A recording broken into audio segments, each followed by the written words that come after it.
Hello and welcome to How to See Spiritually with me, Mark Vernon, a series looking at intuition and the eye of the soul. If you like the films, please do share them, send comments, make comments. I'll be very glad to hear. In this episode, I wanted to think about parables. The kind of stories which are often found in wisdom traditions, often found in spirituality, and try to think about what they're really about. Because I think that they're often misunderstood these days. And in short, parables are often taken to be moral tales, somehow showing you how to live well, when I think actually at their heart, they're stories that try and shake your horizons and encourage you or even precipitate within you a completely new vision of things. So they're about perception rather than morality. And it's that I wanted to talk about. I thought I might do it in relation to one of the big wisdom spiritual teachers of the Western world, Jesus, the founder of Christianity. And he's interesting in relation to parables because if there's one thing known about him for sure in his earthly life, it was that he taught in parables.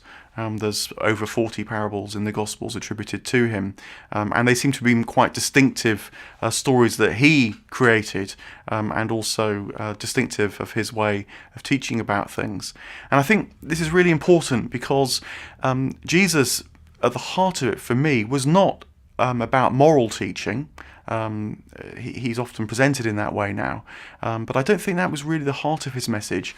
The deeper part of it was a perception of life. He said that the kingdom of God is within you. There's something that you can find within that he tried to nurture or precipitate within people, particularly through his use of parables. I've no doubt that he was a good man in many ways and didn't think that morality was a bad thing. But as it were, that was a kind of byproduct of this spiritual awakening which he encouraged. And, if you don't have the spiritual awakening, then the moral side of things just becomes a kind of burden and becomes kind of guilt-inducing.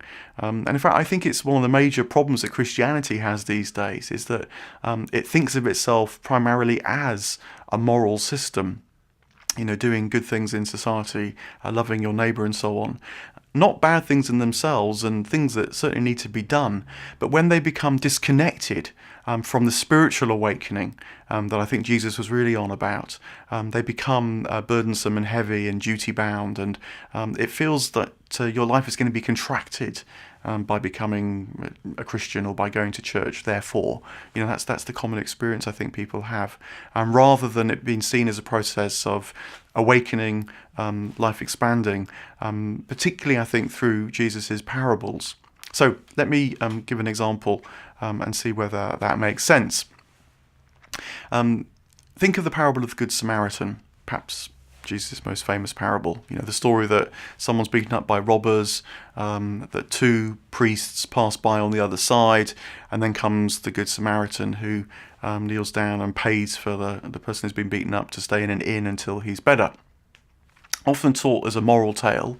The priests are slightly sniffed at, they pass by on the other side, whereas the Samaritan did his duty and paid for the Good Samaritan, the person who was beaten up, to recover. Now, there's nothing wrong with that insofar as it goes, but I think there's a deeper meaning behind the story, and that is that the point about the Good Samaritan wasn't that he was dutiful. In fact, the priests that passed by on the other side were the dutiful ones in a way. They were kind of following the assumptions of the law. The point about the Good Samaritan was that he was free. He could spontaneously respond to what was in front of him, was free to do so, wasn't worried about his own person, and wasn't worried about the moral taint that there might be by being associated with blood and so on, these kind of taboos that existed at the time, that he could just react and give of his money freely, let go of that. He saw, you might say, life at a deeper level, a more spiritual level, that then informed the way that he was in the world, in particular in this instance. And I think that is the impact the story must have had upon people initially. What was it that the Good Samaritan had, you might say, that enabled him to be like that, rather than what was the moral codes that he was following that told him to do this thing. You know, I think another problem that Christianity often has is it sort of feels like it has designs upon you. It's going to tell you how to do things, or in particular what not to do. And that's because it's become contracted to a kind of moral system.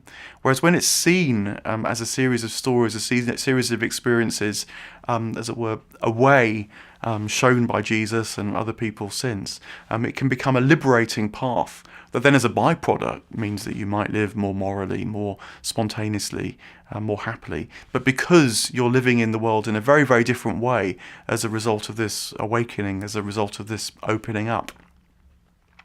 Let me give you another couple of parables and see, whether that makes sense to you, even more so. And they're more tricky, complicated parables. One is the parable of the talents, as it's normally called. Now, this is the story that a rich ruler was going to go to a foreign land for a while and decided to give some of his slaves some money to look after. And to one slave he gives 5 talents, which incidentally is a vast sum of money. To another slave he gives 2 talents, and then to a third he gives 1 talent. And the story goes that the person who received the 5 talents invested the money and made 5 more talents, a really fabulous return.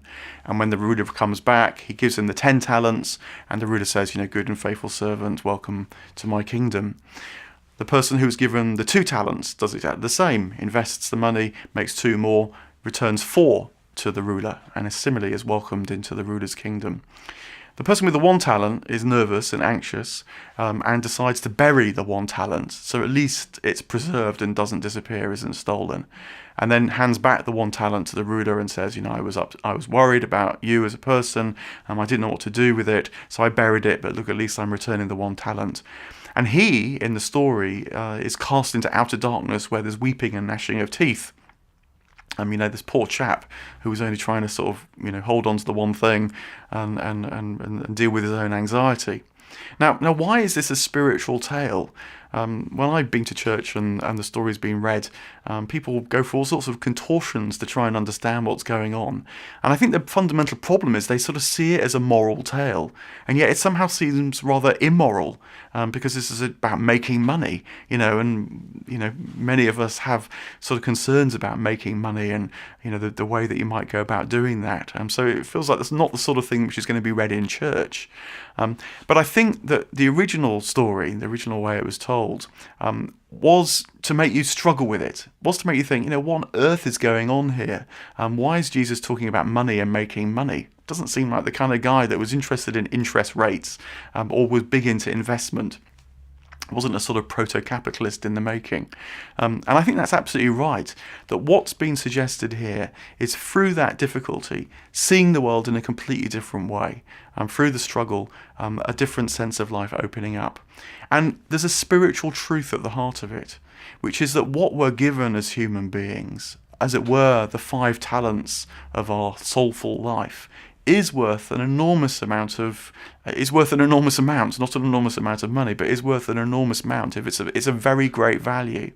And that if we invest in that, if we trust it, if we really go with what we've been given, then, it will double, it will be bountiful, as it were, life will expand, become more rich, will become richer as a result. And I think that's what the story's about.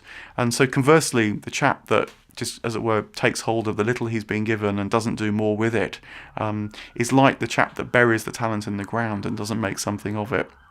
He's someone that lives a constrained and tight life, that doesn't able to go with the flow of life, with the bounty that's actually all around us. And so he can't enter the ruler's kingdom. He can't share in that way of life, and because within him is not the capacity to do so. So that's the parable of the 5 talents. I hope you get some sense that it's not a moral tale that's then very confusing, because what's Jesus talking about making money?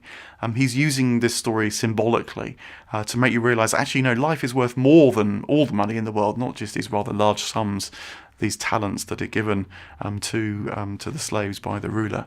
That we all have this capacity to invest in life, and that is an investing in our spiritual life in particular, so that life can grow. That's what the parable's ultimately about. Now, parables appear in other traditions as well. In the Buddhist world, for example, perhaps the best known parable, a bit like the parable of the Good Samaritan, is the parable of the burning house. Let me give you this little story, apparently told by the Buddha. The story is that a rich man lives in a fine house with his many children, and one day sees that the house is beginning to burn down. And he goes into a panic and calls his children and says, leave the house, the house is burning down. But his children are so involved in playing with all the wonderful things inside the house that they don't believe him. They don't see the flames. They take no notice of him. And meanwhile, he sees the flames rising. And so he thinks, what am I going to do? He leaves the house and he assembles his finest carriages, pulled by his finest oxen, in order to try and entice the children out of the house, so that they'll feel there's even more splendid things to play with outside of the house than there are inside the house. So what's this story about? Now, it's often told as a kind of moral tale that we should learn that we're living actually in a burning house, and that we need to leave the house and the distractions, the attachments of this earthly life in order to enter the fuller life of enlightenment. And there's no doubt something in that. But it becomes a bit of a sort of moral tale, a directive, when it's taken just like that. And I think there's a kind of perceptual element in the story too, which actually is much deeper and potentially is actually transformative, which is, do you even know that the house is on fire? Can you sense the flames in the house of this life in which you're living? You've heard in this Buddhist teaching that we're caught up in the flames of desire, of ignorance, of aversion, and these kind of core Buddhist teachings. And yet, can you really feel it?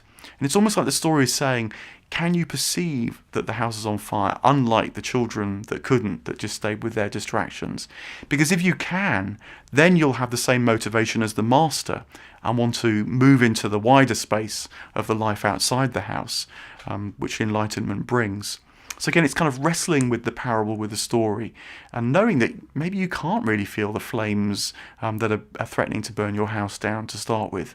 But admitting that, I think, is much more important for a spiritual transformation than feeling somehow you've got to follow the path which is being laid out more morally. Of course I'm going to leave the house because I know I've been told that the house is burning down. No. First of all, can you feel it? That's what the parable is inviting you to struggle and wrestle with. So, parable stories, they're very common across wisdom traditions. Certainly there in the Christian tradition, Jesus was a great parable teller. But when it comes to seeing spiritually, I think we must resist, really quite powerfully actually, that they're moral tales. Not because caring for your neighbour is a bad thing, clearly not, but because if it's followed purely as a moral injunction, then the spiritual quality of the parable is completely lost. It becomes a burden, it becomes guilt-inducing, it becomes a moral system that feels like it's going to close life down. We need to think about these parables as awakening us, as taking us to the edge of something which we kind of half see but aren't quite sure what we're seeing, in order that then something can be opened up and the parable becomes a sort of story of life as we actually know it and experience it now. And so then can take the spiritual path because we understand, because we see, and not just because we've been told and somehow feel we ought to. And again, I think that this is really important for modern spirituality. Religions, particularly perhaps Christianity, often feel like moral tales and moral injunctions to do this, not do that. And they keep people constrained. They keep people in the same perception of reality, just trying to do better. These stories need to be told very differently, so that the parable of the Good Samaritan is seen as someone who is free to respond and react to what is around him.